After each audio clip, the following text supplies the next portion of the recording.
everyone. Today we're doing something special. I've got with me Jocelyne, the co founder of Mercy's Light Family in Kenya. And Jocelyne is our boots on the ground in Kenya. And we got to give you a 2025 recap and an update of what we're doing in 2026. Jocelyne, first of all, thank you for taking time to sit with me today. As you look back at 2025, what stood out to you most at what God did in Kenya and Mercy's Light Family? 2025 started off at a rather high note with we had such big expectations of what God was going to do ahead. But right at the beginning, some of our volunteers lost their teenage children. Both of them were 16 years old. And that being a family, we were all affected in one way or another because their burden is our burden and their victories are our victories. And right at the beginning, we struggled emotionally and our energy levels were down. But God did an amazing thing. So we had our annual fundraiser at the beginning, and I'll just start mentioning the good things that happened in the midst of all that.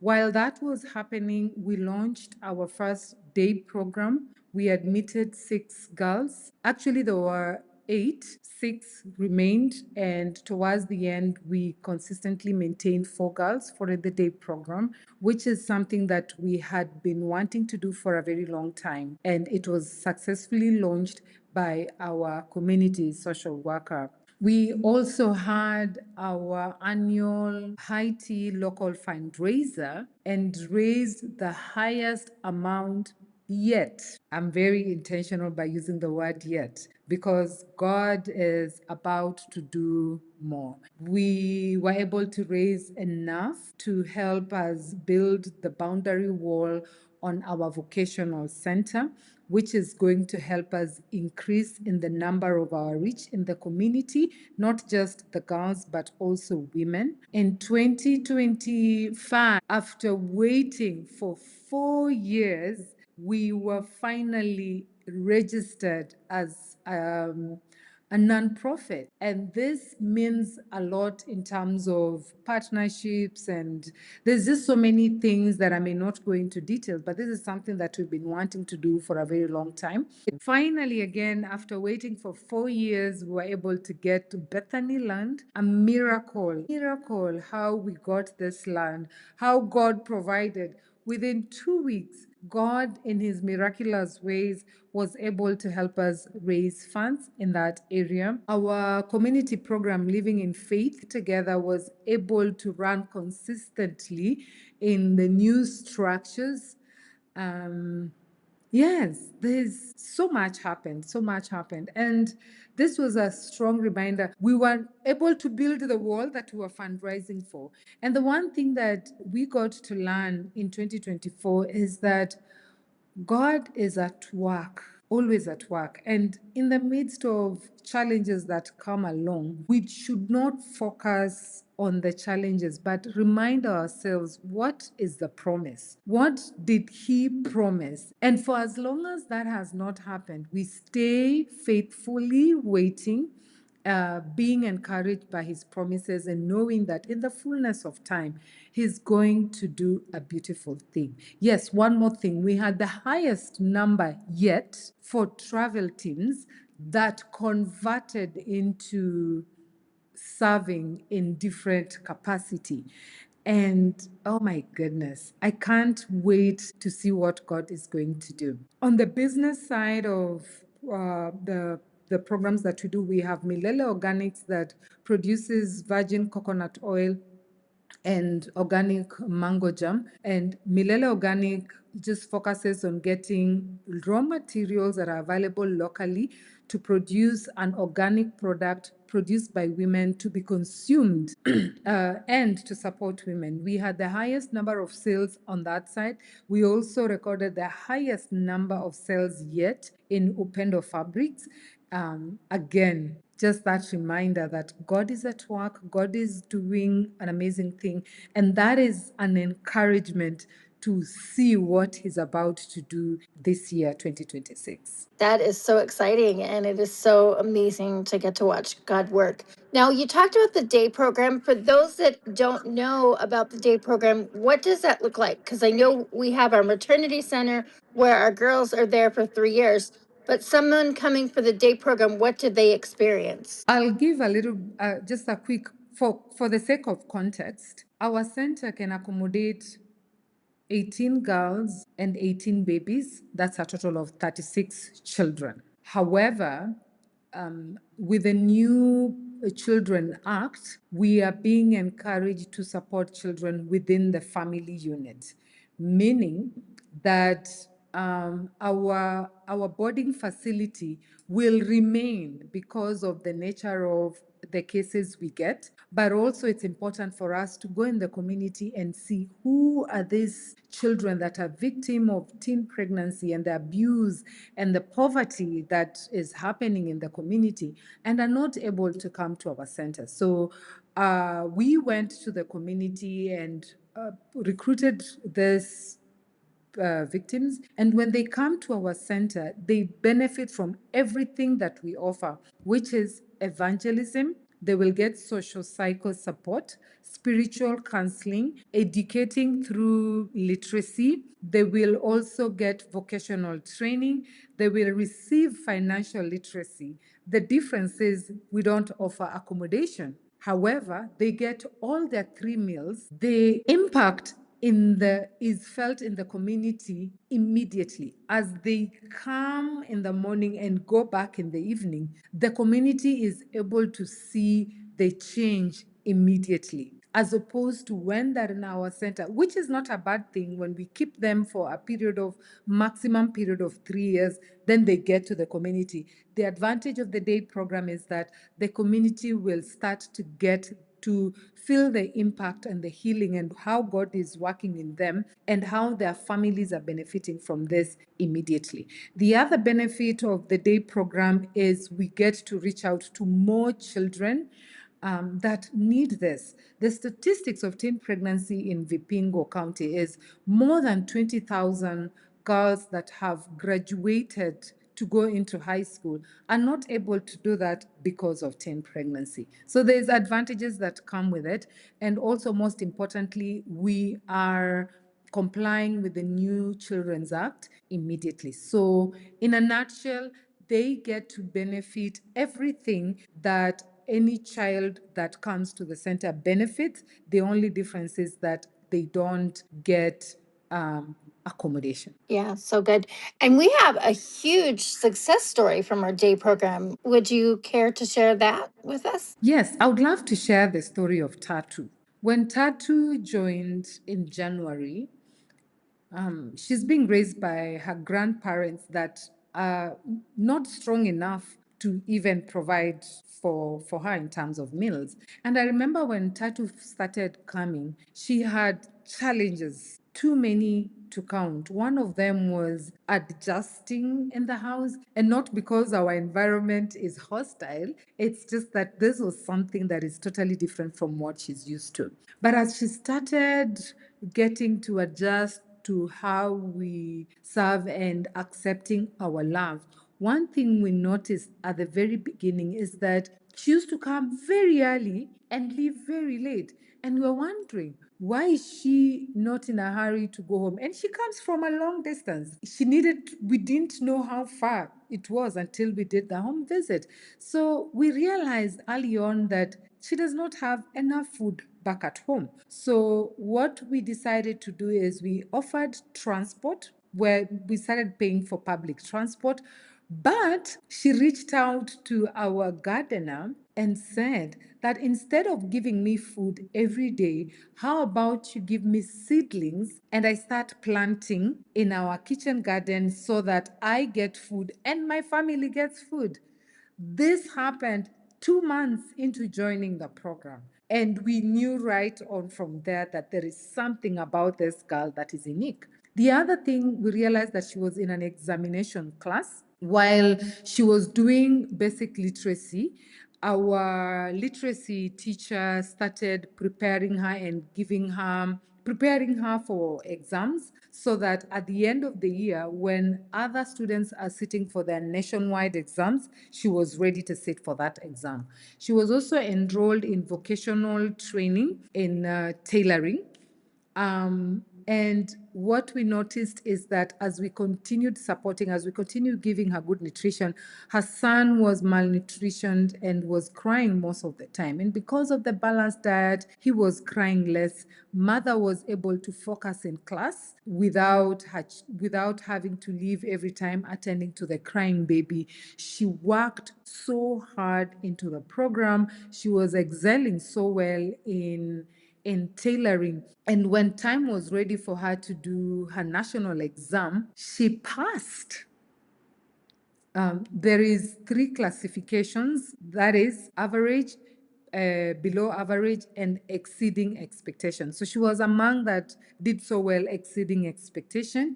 And because of her diligence and hard work, she got a scholarship from a neighboring organization that was willing to take her into high school. Because she really, really wanted to go to high school, we worked with that organization and helped her join high school. And as we speak, she has joined high school with her child. Other than that, our tailoring instructor was so impressed with the way she was working so hard and gave her the opportunity to come back during the holidays and continue with her tailoring program. So right there, she has high school education, and when she comes back, she'll be able to continue with her vocational training. And as she continues to work her program, we trust and believe that the future can only get brighter. So we are so proud of her that despite, against all odds, she's putting in the work, and we can't wait to see how better it's going to get. It's so exciting. And it's just amazing how she thought of, if you give me seeds, I can help my family. And it's, again, how transformation happens at Mercy's Light when we empower these girls. Growth for us ahead. One of our most exciting things, our Lift women now come to the Center for Literacy. And can we talk about some of the stories we've seen from Lift in transformation of learning to read and what that does for a woman who's in our program? Our LIFT program is Living in Faith Together. So the abbreviations is LIFT. I just thought that I should clarify, because someone may be wondering, lift, are they being lifted up? Yes, lift meaning living in faith together. That program I personally have seen a tremendous change that just comes in from offering literacy. They're able to read the Bibles for themselves, meaning they know the truth of the Word of God, not just on Sunday, but they continually get to hear that every day. We've had testimonies of new businesses. Last year, we had 9 businesses that were thriving. They have started farming projects, and with the help of our social worker, she goes into the communities and work with these women, and seeing them starting empowerment programs by themselves. One of the things that we benefited from last year is streamlining the structures in the community program that helped us serve the women better and more efficiently. Through the home visits, we were able to identify the need. One of the needs is farming. These women are farmers, but they don't maximize their yield from farming simply because they don't know how best to do farming. So that is one of the things that was identified this year as we speak. There was an instructor, a farming instructor, that came to help them, to train them on how best practices on farming to maximize their harvest. One of the other things that we noted from last year, from just the structure of that, there was a internal restructuring that helped them to register their own self-help group. With that, they can do multiple activities, including microfinance. They can start projects as a self-help group, and that was because there was more structure. And as they do these projects together, they're empowered. As an individual, you may not be able to do much, but if they bring all their resources together, they're able to do much together as a team. We have noticed also a sisterhood, a community from Lift, them working together. One of their members lost a husband, and we saw women who had nothing come together, contributing, carrying each other's burdens. I mean, it is just beautiful to watch. And their lives are changing, their lives are transforming, their lives, most importantly, are improved because they have received the message of Christ.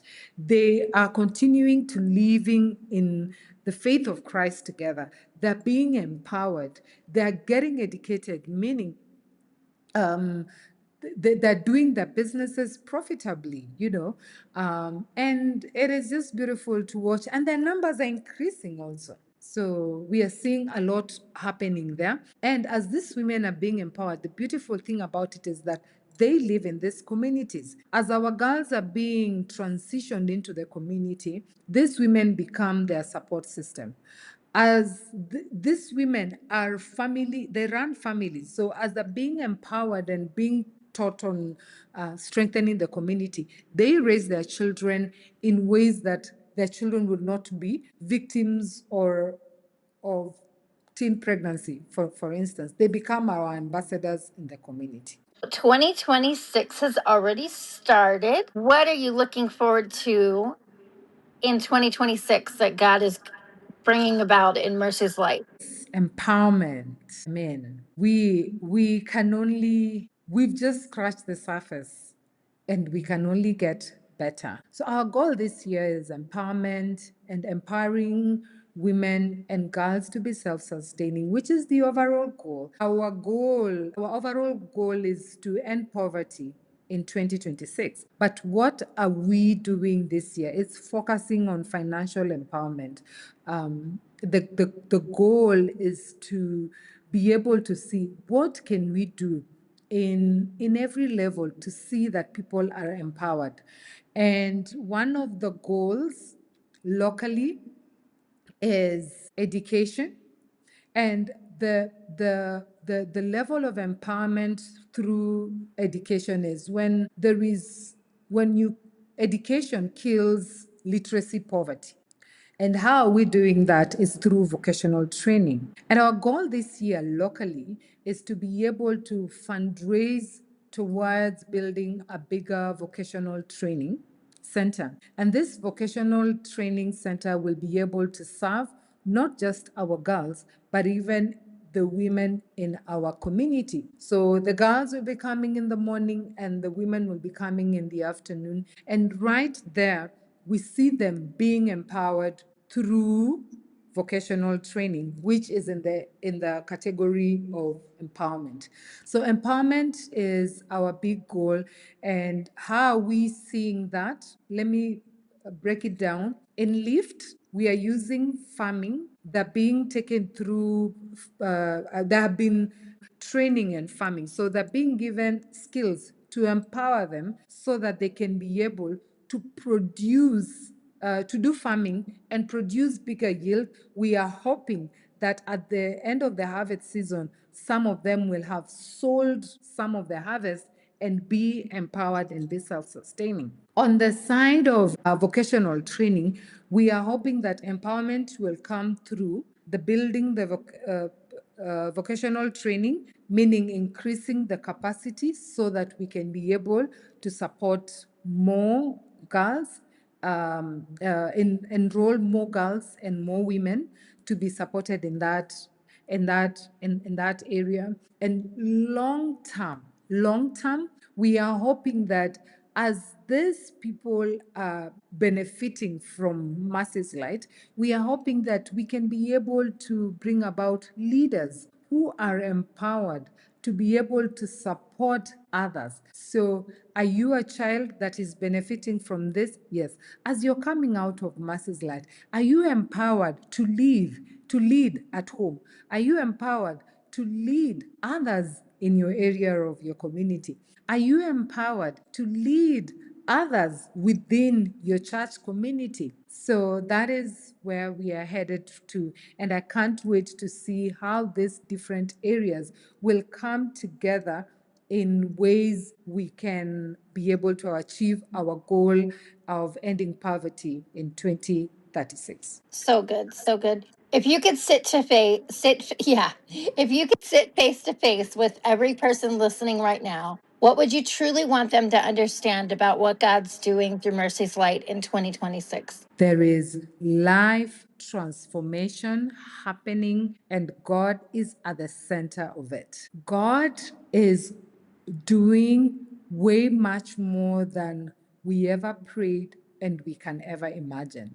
God is using you and I as vessels. My question is, are you willing to be part of the God story that is happening in the women? Are you willing to be part of the God story in the transformation that is happening in the girls? Are you willing to be part of the God story of the transformation that is happening in the men? We are hoping to empower men, and that area hasn't gotten clear leadership and stuff like that. So, are you willing to be part of men? Because we need strong men, but that cannot happen if you and I are not willing to be used by God, to be equipped by Him to do His work so that He is glorified. God is transforming lives and is using you and I. How is God prompting you to be part of this? There is so many ways you can participate. You can be on the ground like myself and an amazing team. You can be part of this by bringing your skill as a consultant. You can be part of this through your finances. You can be part of this by being an ambassador. There is so many, as being an ambassador to tell others about what God is working here.